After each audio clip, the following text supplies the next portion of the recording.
Well, hello friends, and welcome back to my channel. I'm Cassidy Carson, and this is the life of a writer. I think this will be another short and sweet video.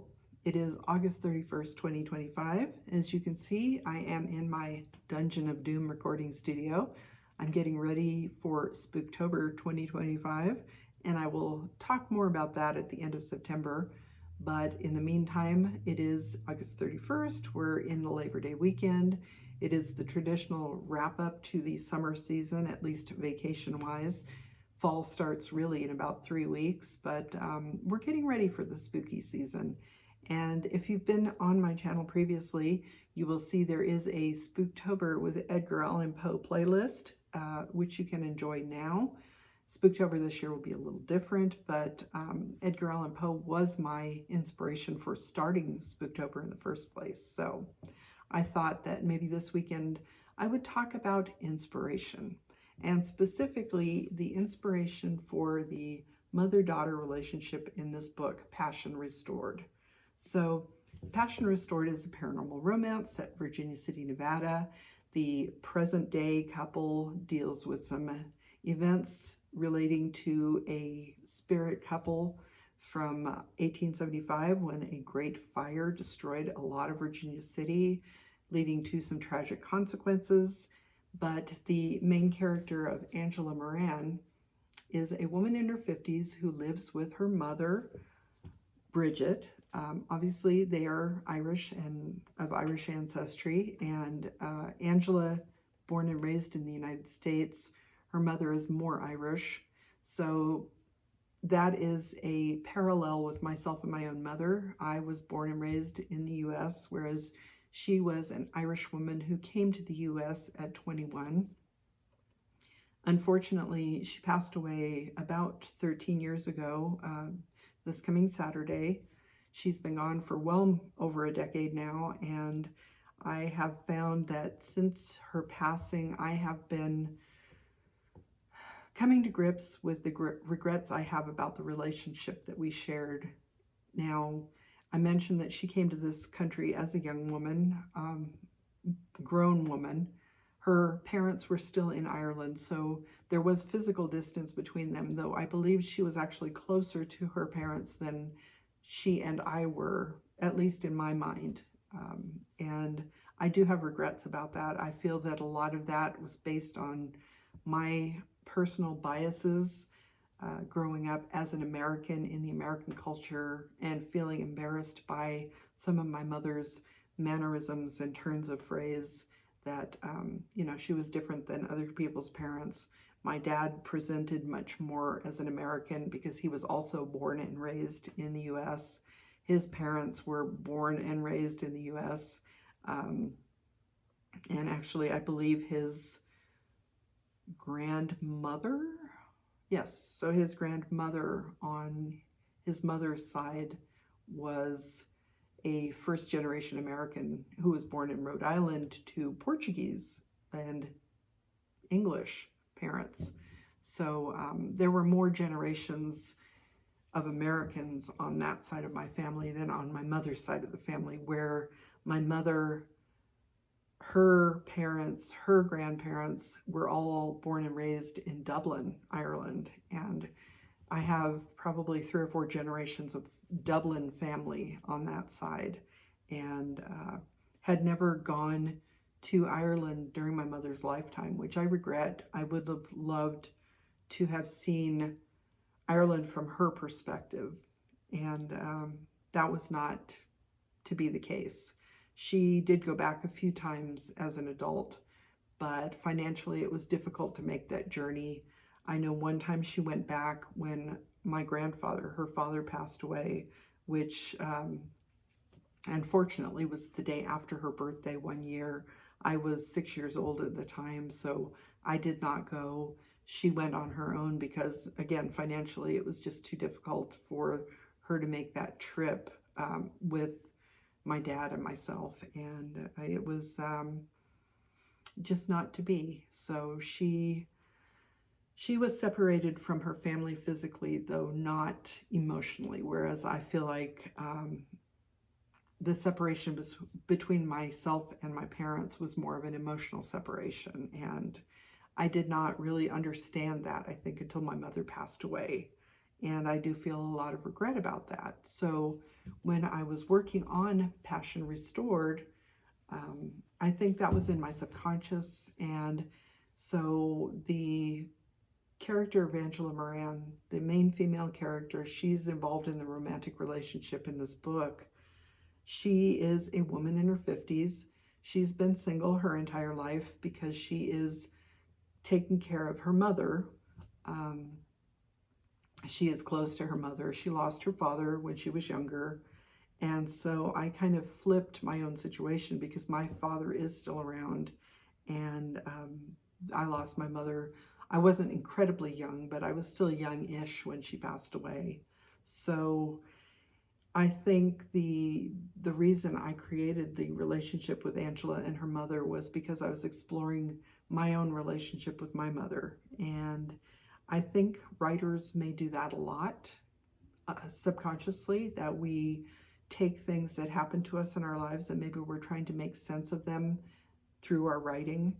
Obviously, it is good to take time to think about dealing with your feelings, your grief, your joys, your successes and failures. It's good to really face those consciously when you can, but I think this is what I was doing subconsciously. And I do feel like there is a large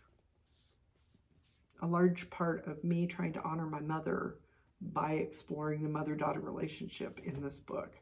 So Passion Restored, while it is a romance, it does have history. It does have, some local things that I find fascinating. But I think basically overall the book is a character study because, as I said, Angela is a woman in her 50s. She's unmarried. I married very young. And, so I wonder if things had been different, if I hadn't married, if I had been closer to my mother, if something had happened and I'd had to spend more time with my mother, how would that have turned out? And I know realistically, my mother and I had very different personalities. We clashed on a lot of different things. She was much more outgoing than I was. I've come out of my shell a lot more over the years, as I think a lot of us do, but she was very outgoing and very chatty with just about everybody. And that was another thing that embarrassed me growing up. So exploring those things, I think, is something that I was doing. I was maybe doing a little bit of grief therapy in writing this book. And not only does Angela have the relationship with her mother, but Nicholas Sampson Jr., who is the male character, he has a contentious relationship with his parents. He was married. Things happened. That relationship didn't work out. So I'm exploring a lot of different relationship variables in the book, things that I did not experience myself. And I think as writers, that's a lot of what we do when we're writing. I do love to tell a story. As I mentioned, I do love history. So exploring the history and sharing that with other people, that's why I included that in this book. So I took inspiration from a lot of different places, but I think the main inspiration, especially behind the mother-daughter characters and relationship in this book, was based on life experience that maybe I wish I'd had. I don't regret the life experiences that I have had. I've been in a very happy marriage for more than 40 years. I have 3 wonderful kids who are adults, and they are navigating life as well as anyone can, especially with the hard times that we've been through recently. We have an awesome son-in-law. We have a couple of wonderful grandchildren. We have extended family, specifically my husband's family. I actually feel as though I've related better to my husband's relatives than I did to my own, partially because I bypassed those contentious childhood, teenage years with them.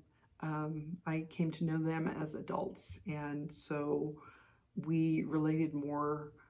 While I looked to them as, elders and took advice from them and things, I also related to them more at a peer level as adult to adult versus that parent-child dynamic, which can be so difficult to deal with. So, I don't regret any of those relationships. My main regret was that I have not been closer to my parents or my brother. I don't see that changing. Tried to shift the dynamic a little bit, and I think we are all so set in our ways that it is very difficult to get beyond that at this point. I do see my father several times a year. We get along fine, but we're not really close. I moved away from my brother when he was still a preteen, so I don't really know him, and unfortunately sometimes I forget I have a brother. So we don't really relate very well because we're almost strangers, even though we are blood relatives. And that is something that I think I am not alone in that. I think a lot of people do have contentious relationships with their families. And I think writing is a good way to work through those dynamics to hopefully, unlike me, maybe be able to make sense of where you're having problems and try to mend those fences. But in my case, specifically with my mother, it is too late for me to do that. So the only thing I can do is try to honor her in the best way I can. And even though the character of Bridget Moran is not my mother specifically,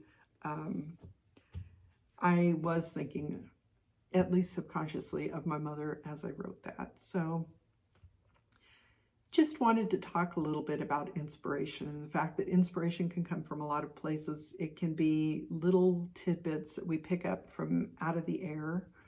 For example, the newspaper articles I include in this book, they're only inspirational in the way that I'm looking at them from a specific time period, because I used articles from 1875 for the backstory.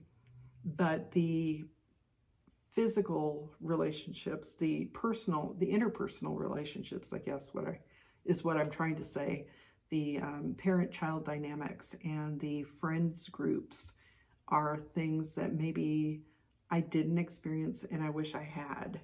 And that is one reason I find writing to be a very positive experience, at least for me. JT and I have interviewed quite a few writers at this point. We are doing 2 podcasts. We just recorded one this morning for the Nevada Author Network, and we ask other writers about their inspiration and how they feel about the writing life. And everybody kind of has a different answer, but there are a lot of similarities to their answers as well. So I think a lot of us use our writing as a way to explore our internal worlds, our emotional worlds, but also to make sense of the world around us and to share our thoughts and feelings with our readers. So that is something that is just on my mind today. As I said, I'm coming up on the anniversary of my mother's passing, and I do think a lot about the year she passed away. It was a very difficult time. I was still working full-time. I knew my mother was not doing well. She had suffered from cancer for many years and gone through a lot of very difficult treatment. And we do have other family members who've also dealt with cancer. It's never easy for the person who's sick or their family members. And if you are dealing with that, I sympathize and empathize with you very much, and know that you're not alone, even though it can feel very lonely and isolating.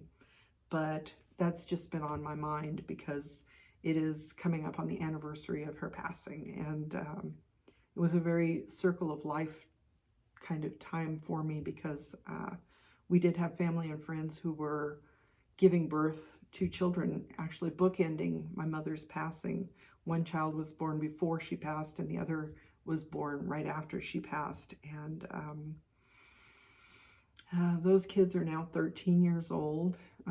They're into their teens, and the fact that they have lived their entire lives since my mother's passing, it's thinking about that circle of life and thinking about the, we're here one moment and then we're not. There's just so many different emotions involved in this time of year for me that I just wanted to sit down and take a minute and talk about my inspiration specifically for Bridget and Angela in this book, and talk about the fact that the relationship was inspired by things that I experienced with my mother, and hopefully it is something that translates to readers. Maybe that hopefully you have a relationship with your parents that you feel comfortable with. Hopefully you have relationships with your loved ones that you feel comfortable with, because we're not all blessed with the normal Norman Rockwell family situation where you look forward to getting together. I used to see my dad's parents every week when I was growing up, so relationships are very difficult, but dealing with those relationships and those feelings, that's something that can inspire and inform a writer's work. So that's what I wanted to talk about today. A little bit rambling, because that's what happens when you're dealing with these really deep-seated emotions and issues. And, sometimes it's good to take a moment and remember where certain ideas came from, where certain inspirations come from, and remember maybe the people who have inspired these things. So I just wanted to have a chat with you about that today. As I mentioned in the beginning of this, I am going to be working on Spooktober. That will be posted throughout the month of October this year. You can look at my previous Spooktober videos over on the Spooktober with Edgar Allan Poe playlist. And until next time, I hope you have a wonderful rest of your week, whatever time of year it happens to be when you're watching this. I hope that you are healthy and happy, and that you get the chance to enjoy your loved ones, and I will talk to you next time. Again, I'm Cassidy Carson, and this is The Life of a Writer. Take care.